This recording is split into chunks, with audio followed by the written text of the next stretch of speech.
രേവതി ഗർഭിണിയായി. അതെ, സച്ചിക്കും രേവതിക്കും ഒരു കുഞ്ഞ് ജനിക്കാൻ പോവുകയാണ്.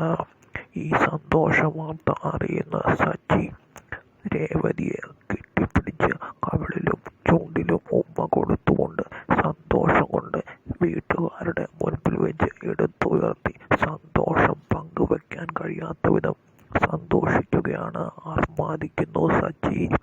ജീവിതത്തിലുണ്ടായ വേദനകളും വിഷമങ്ങളും എല്ലാം മറന്ന് സച്ചി ഏറ്റവും കൂടുതൽ സന്തോഷിച്ച ദിവസമായിരുന്നു രേവതി ഗർഭിണിയാവുന്നത്. അങ്ങനെ സച്ചി പുറത്തിറങ്ങുകയും രേവതിയുടെ സ്നേഹവും കരുതലും എന്താണെന്ന് മനസ്സിലാക്കുകയും ആരുടെയും നിർബന്ധമില്ലാതെ സച്ചിയും രേവതിയും മനസ്സുകൊണ്ടും എല്ലാ രീതിയിലും ഒന്നാവുകയും ചെയ്യുന്നതോടുകൂടി കുറച്ച് നാളുകൾക്കുള്ളിൽ തന്നെ അവരുടെ ഇടയിലേക്ക് ഒരു സന്തോഷം കടന്നു വരുന്നു. ഒരു കുഞ്ഞിൻ്റെ രൂപത്തിൽ.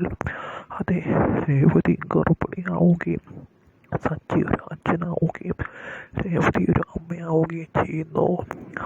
ആരുടെയും നിർബന്ധത്തിന് വഴങ്ങാതെ രേവതിയെ പൂർണ്ണമായി സച്ചി സ്നേഹിച്ചു തുടങ്ങുകയും രേവതിയിൽ അലിഞ്ഞു ചേരുന്നതോടുകൂടി സച്ചിയുടെ ജീവിതത്തിൽ ഈ സന്തോഷം കടന്നു വരികയാണ് ചെയ്യുന്നത്.